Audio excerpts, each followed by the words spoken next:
और साथियों, स्वागत है हमारे यूट्यूब चैनल छत्तीसगढ़ अनियमित कर्मचारी कल्याण संघ में। साथियों, छत्तीसगढ़ शासन वित्त विभाग मंत्रालय महानदी भवन नया रायपुर जितने भी संबंधित मुख्य अधिकारी होते हैं, जो विभाग प्रमुख होते हैं, सभी को ज्ञापन जो होता है छत्तीसगढ़ शासन वित्त विभाग मंत्रालय महानदी भवन नया रायपुर के माध्यम से सौंपा जाता है। और ये जो ज्ञापन सौंपा जाता है वो छत्तीसगढ़ के जितने भी विभाग हैं, जितने भी विभाग कर्मचारी हैं, सभी के लिए एक आदेश के रूप में सौंपा जाता है।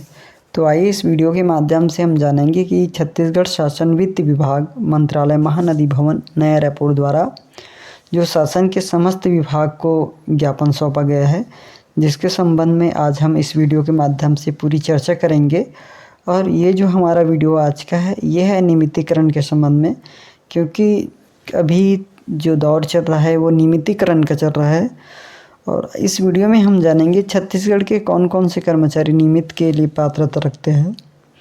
छत्तीसगढ़ शासन क्या सभी कर्मचारियों को नियमित करेगा, या फिर नियमित करेगा तो किन किन कर्मचारियों को करेगा और किन किन कर्मचारियों को छोड़ेगा। आखिरकार सभी तो है छत्तीसगढ़ शासन के कर्मचारी। तो इस वीडियो के माध्यम से हम पूरी बातें आपको बताएंगे। यदि आप हमारे चैनल में नए हैं तो कृपया हमारे चैनल को सब्सक्राइब करें और बेल आइकन के घंटे को दबाना ना भूलें, ताकि हमारे नेक्स्ट वीडियो का नोटिफिकेशन आपको मिलता रहे।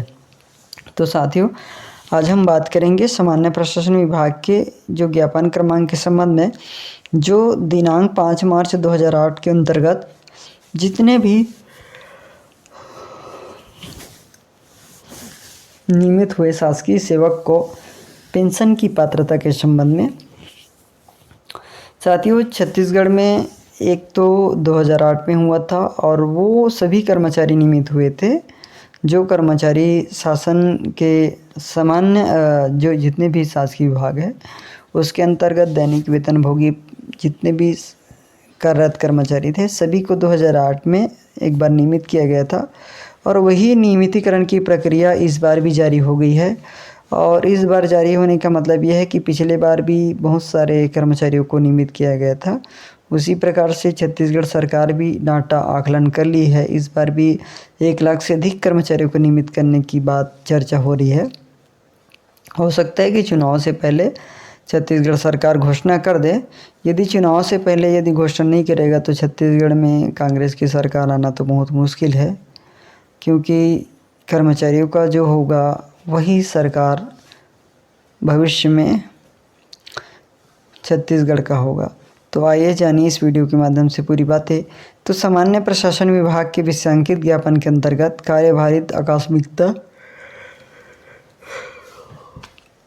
स्थापना में नियमित हुए दैनिक वेतनभोगी कर्मचारियों को छत्तीसगढ़ कार्यभारित आकस्मिकता से वेतन पाने वाले कर्मचारी पेंशन नियम 1979 के प्रावधानों के अंतर्गत 10 वर्ष से अनधिक सेवा हो एवं अंशदायी पेंशन योजना के सदस्य होने के कारण पेंशन की पात्रता नहीं होती। माननीय उच्च न्यायालय के दायर याचिका क्रमांक बिहारी लाल जायसवाल विरुद्ध छत्तीसगढ़ शासन एवं रामतर वर्मा विरुद्ध छत्तीसगढ़ शासन से पारित आदेश दिनांक 26/2/2015 के परिपालन में याचिकाकर्ता की दैनिक वेतनभोगी कर्मचारी के रूप में की गई सेवा अवधि की पेंशन की पात्रता के लिए 10 वर्ष की न्यूनतम सेवा की सीमा तक गणना हेतु शामिल करने के निर्देश जारी किए गए हैं। तो जैसे कि कोई भी कर्मचारी सबसे पहले क्या होता है, दैनिक वेतनभोगी होता है, अनियमित होता है, प्लेसमेंट होता है। जो भी शासन के अंतर्गत कार्यरत कर्मचारी होते हैं, वो कर्मचारी यदि 10 वर्ष की न्यूनतम सेवा तक अपनी सेवा अवधि पूर्ण कर लेती है तो उनको पेंशन की पात्रता होती है।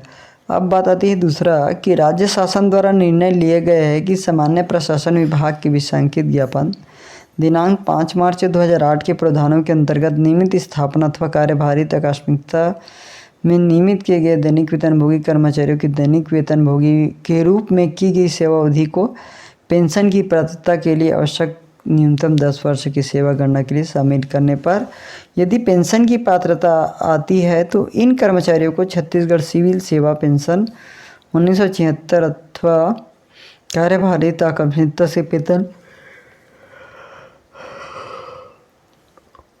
वेतन पाने वाले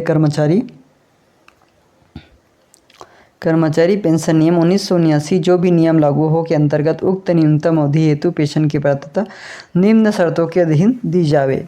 यदि कोई कर्मचारी दैनिक वेतनभोगी नियमितीकरण की जाती है तो उनको निम्न पात्रता के आधार पर पेंशन की प्राथमिकता होगी। पहला दिया है कि दैनिक वेतनभोगी कर्मचारी का नियमितीकरण सामान्य प्रशासन विभाग के ज्ञापन क्रमांक दिनांक 5 मार्च 2008 के अंतर्गत आकस्मिकता कार्यभारित स्थापना अथवा नियमित स्थापना के पद पर किया गया हो।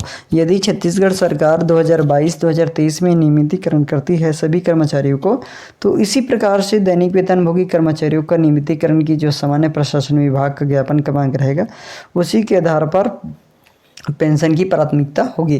दूसरी बात यह है कि कर्मचारी की दैनिक वेतनभोगी के रूप में नियुक्ति 1/1/1989 से 31/12/1997 की अवधि में हुई हो तथा उस पद पर यथासंभव समकक्ष पद पर लगातार कार्य किया हो।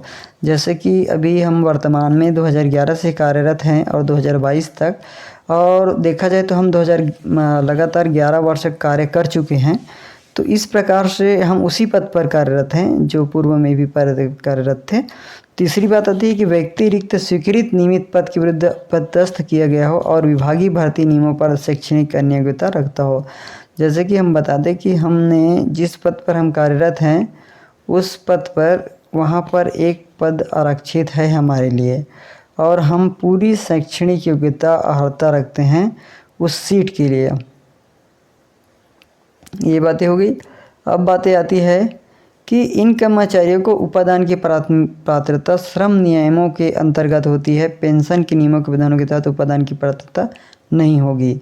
इन कर्मचारियों के अंशदायी पेंशन योजना के सदस्य होने की स्थिति में उक्त योजना अंतर्गत शासन द्वारा दिए गए नियुक्त अनुदान पर ब्याज की राशि संदर्भित ज्ञापन क्रमांक के अनुसार शासन को वापसी समायोजन होगी। तीसरी बात आती है कि यदि निर्देशों के अंतर्गत पेंशन की पात्रता सुनिश्चित करने की जिम्मेदारी कार्यालय प्रमुख की होगी, संयुक्त संचालक कोष लेखा एवं पेंशन भी पेंशन स्वीकृत करते समय सुनिश्चित करेंगे कि पेंशन की पात्रता हेतु सभी मापदंडों का पालन किया गया है नहीं। तो छत्तीसगढ़ के राज्यपाल के नाम से तथा आदेशानुसार एस के चक्रवर्ती संयुक्त सचिव ने ये जो लिखा है छत्तीसगढ़ महानदी गोदावरी का छार से, तो ये जो नियम है वो छत्तीसगढ़ के समस्त कर्मचारियों की लागू होगा यदि सभी कर्मचारी नियमित होते हैं। तो स्पष्ट है कि छत्तीसगढ़ में 2008 में भी नियमित हुए थे कर्मचारी, तो हमें इस बार भी आशा है कि छत्तीसगढ़ सरकार है जो नियमित करेगी और नियमित होने के उपरांत हम सभी की प्राथमिकता इन्हीं आधार पर, इन्हीं पात्रता मापदंडों के आधार पर हमें भी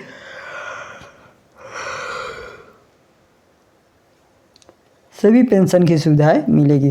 दोस्तों, इसी प्रकार की वीडियो पाने के लिए हमारे चैनल को लाइक, सब्सक्राइब एवं बेल की घंटी को बजाना ना भूलें ताकि हमारी वीडियो का नोटिफिकेशन आपको लगातार मिलते रहे। तो दोस्तों, फिर मिलते हैं कि नई वीडियो के साथ। तब तक के लिए जय हिंद, जय भारत, जय छत्तीसगढ़।